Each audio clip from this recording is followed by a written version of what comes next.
What is up, everybody? Shauna D Man here, and welcome back to the channel. Hope you guys are doing great. Hope you guys had yourselves a great weekend. We are here to do a quick review for A Knight of the Seven Kingdoms. Now, before we jump into it, I am not really familiar with. I think this is a compilation of short stories. I think it is. Let me see. Um, I think it's like a compilation, like a short story or something like that. Let's see.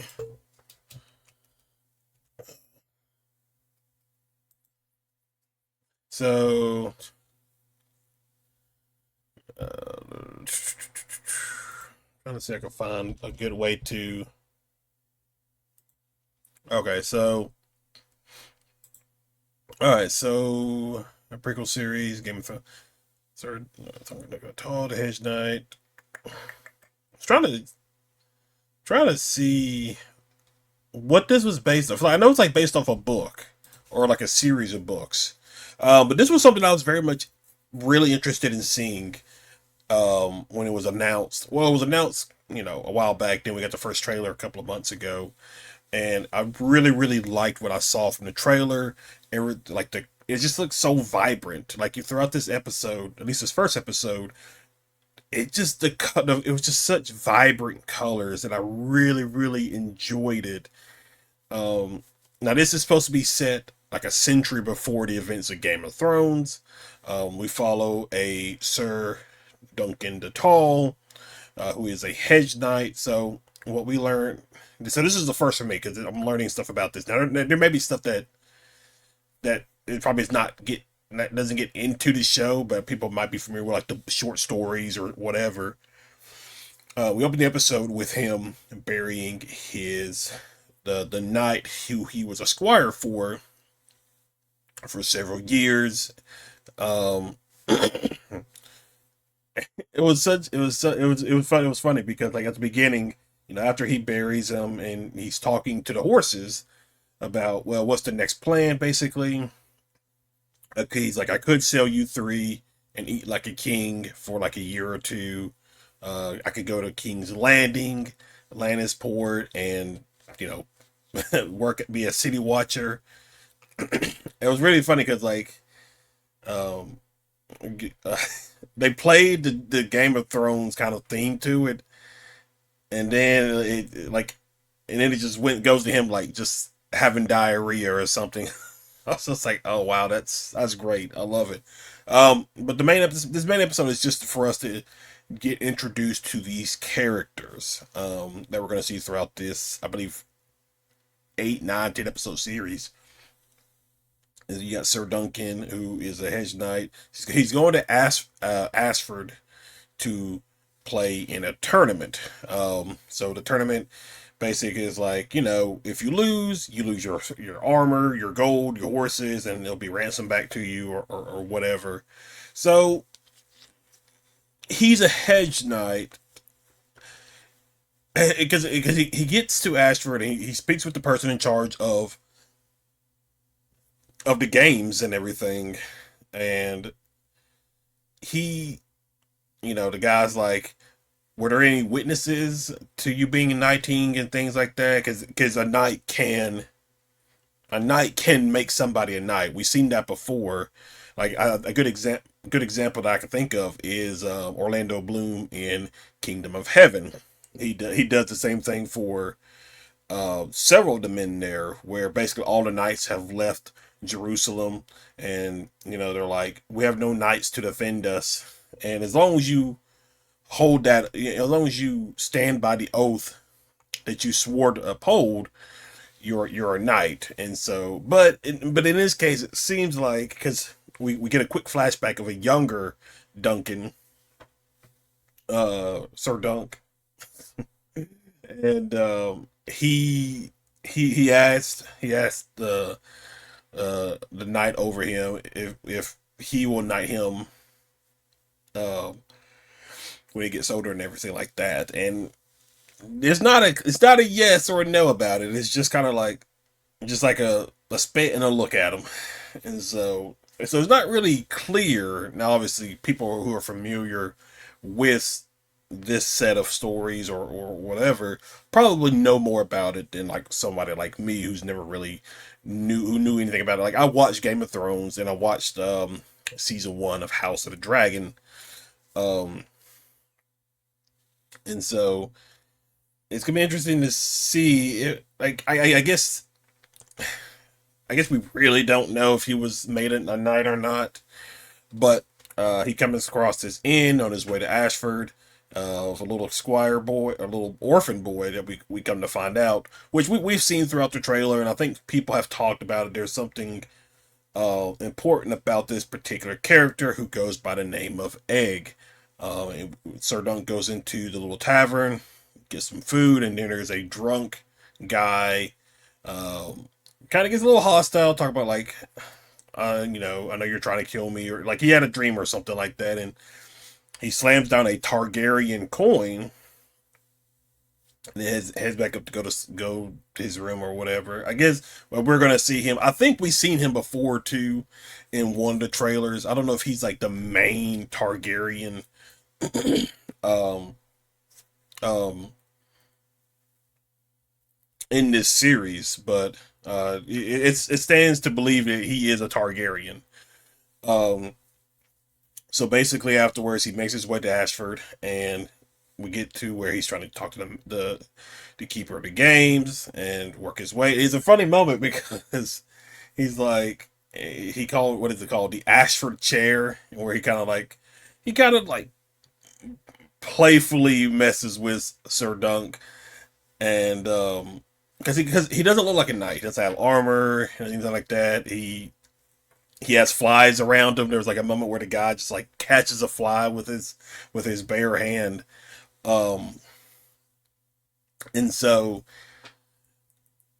pretty much the next day he basically needs somebody who can vouch for him. Otherwise, he can't enter the games. And so he goes to try to find. I believe. Let me see if I can find it real quick. Because I have it. I'm recording this like directly right after um the episode. I forgot what was his name. His name was I think I want to say Manfred. Yeah, that's right. So he goes to find Sir Manfred because uh this the sir that Duncan was serving served with the family, and hopefully he can remember him the way he can vouch for him to be involved in the tournament and everything, which I feel like, well, I'll get to in a second. So it doesn't go as planned because Sir Manfred has been basically asleep all night, all day. Come back at the evening falls, what they call it, like basically night. You get some side characters, some prostitutes and stuff like that, and so later on that night, basically they're just hanging out. It's a full blown party. It's a tournament about to happen. Everybody's living up the festivities. Duncan takes in a play, which I believe I don't. We see potentially a love interest for him during it. Um, he ends up getting into a Baratheon party because a squire that he encountered earlier basically invited him in, and so he goes in and meets Lionel Baratheon. Uh, he is such an interesting character too. And Duncan is just minding his bit, like he's just wandering around eating everything he can.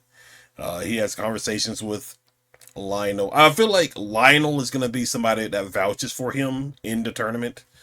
Um, could be wrong about that, but I feel like that's probably the way it's gonna go. Is that Lionel is gonna vouch for him, which will, um, let him be in the tournament, and then we'll go from there and see how things play out in that regard. So Duncan makes his way back to his little camp, his little camp that he made. And there is Egg. Egg is there. She followed all the way from the little Ian on the back of a lamb cart. Everything, she's groomed a horse. She is a girl, so I'm probably in. So Egg groomed the horses. Uh, uh, what else did she do?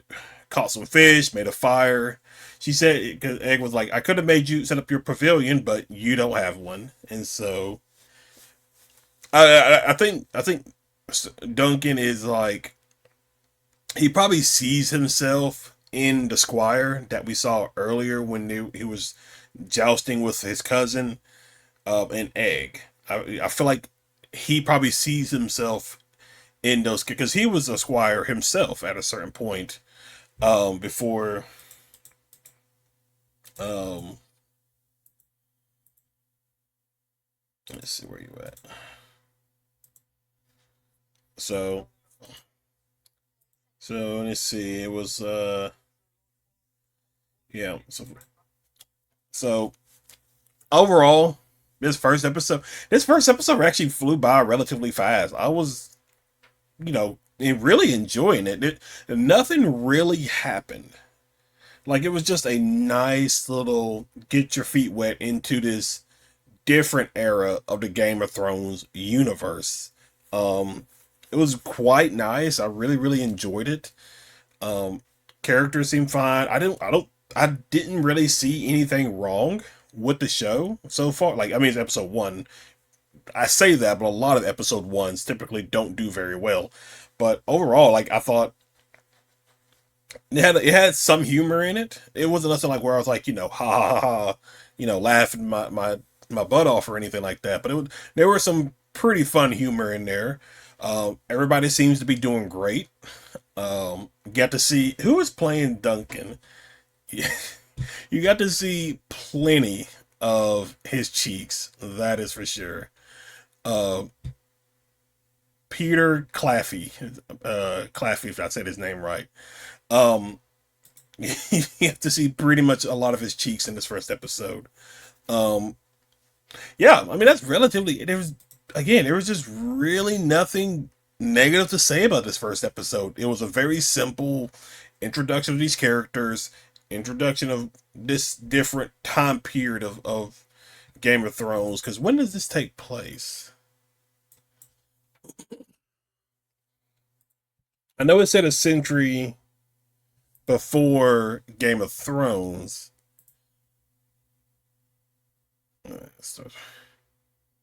Okay, so it takes place 90 years after House of the Dragons, Dance of the Dragons. Okay, so this is basically, so this takes place technically after House of the Dragon. Because I think the dragons are all pretty much dead at this point. Um, so that is going to be interesting to see. So, but yeah, overall, very much enjoyed this first episode. I thought it was fun. Visually, it looks really good so far. The vibrant colors really made it a very feel good, welcome story. And I'm actually really, really excited to see what else happens with this series. I'm very excited for that. But guys, that is relatively it. If you're new to the channel, be sure you hit that like and subscribe button. Be sure you comment below. Other than that, I will see you guys in the next video. Y'all have a good one.